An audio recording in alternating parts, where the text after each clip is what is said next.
Hello guys, welcome back to my channel. ഇപ്പോൾ ഞാൻ നിൽക്കുന്നത് ആലുവ ശിവരാത്രി മണപ്പുറത്താണ്. എൻ്റെ നാട് തന്നെയാണ് ആലുവ. ഇവിടെ ശിവരാത്രി, മഹാശിവരാത്രിയെ അനുബന്ധിച്ച് ഒരുക്കങ്ങൾ നടന്നുകൊണ്ടിരിക്കുകയാണ്. മഹാശിവരാത്രിയെ അനുബന്ധിച്ച് ഇവിടെ പരിസരങ്ങളൊക്കെ ഒരുങ്ങിക്കഴിഞ്ഞിരിക്കുന്നു. ക്ഷേത്രം ഒരുങ്ങിക്കഴിഞ്ഞിരിക്കുന്നു. മണപ്പുറം ഗ്രൗണ്ടിൽ സ്റ്റാളുകളൊക്കെ വന്നു കഴിഞ്ഞിരിക്കുന്നു. 30 ദിവസത്തെ പരിപാടിയാണ് ഇവിടെ നടക്കുന്നത്.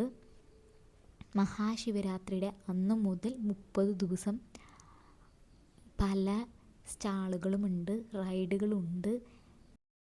സ്റ്റാളുകളുടെയൊക്കെ പണി പൂർത്തിയായിക്കൊണ്ടിരിക്കുകയാണ്. 14-ാം തീയതിയൊക്കെ ആകുമ്പോഴേക്കും എല്ലാ സ്റ്റാളുകളും ഓപ്പൺ ആവും. ആൾക്കാരൊക്കെ വന്നു തുടങ്ങും. 15-ാം തീയതി പല ദിക്കിൽ നിന്നും ആളുകൾ ഉറക്കൊളിക്കാനും ഉറക്കൊളിച്ച് ബലിതർപ്പണം ഇടാൻ വേണ്ടിയിട്ട് ആളുകൾ വരിക. മഹാശിവരാത്രിയുടെ അന്ന് ഇവിടെ ജനസാഗരമായിരിക്കും. അതിൻ്റെ ഇടയിൽ ഗ്രൗണ്ടിൽ ഒരു മണ്ഡപം കൂടിയുണ്ട്. വയലാർ സ്മൃതി മണ്ഡപം എന്ന് പറയും. അവിടെ 7 ദിവസത്തെ പരിപാടിയും കൂടിയുണ്ട്.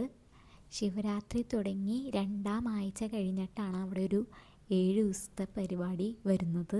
ഈ പ്രാവശ്യം സ്പെഷ്യലായിട്ടൊരു എക്സിബിഷനും കൂടി ഉണ്ട്. അവിടെ പല മൃഗങ്ങളും എല്ലാം. ആ എക്സിബിഷനിൽ പലതരം പക്ഷികൾ, പൈത്തൻ, അങ്ങനെ മൃഗങ്ങളൊക്കെ ഉണ്ട്.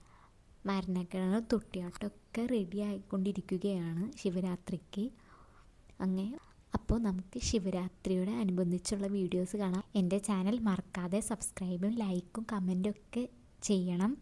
ഓക്കെ, അപ്പോൾ ഇൻസ്റ്റയിലും എന്നെ ഫോളോ ചെയ്യണം. സിൻലെസ് പ്രിൻസസ് തന്നെയാണ്. Okay, bye guys.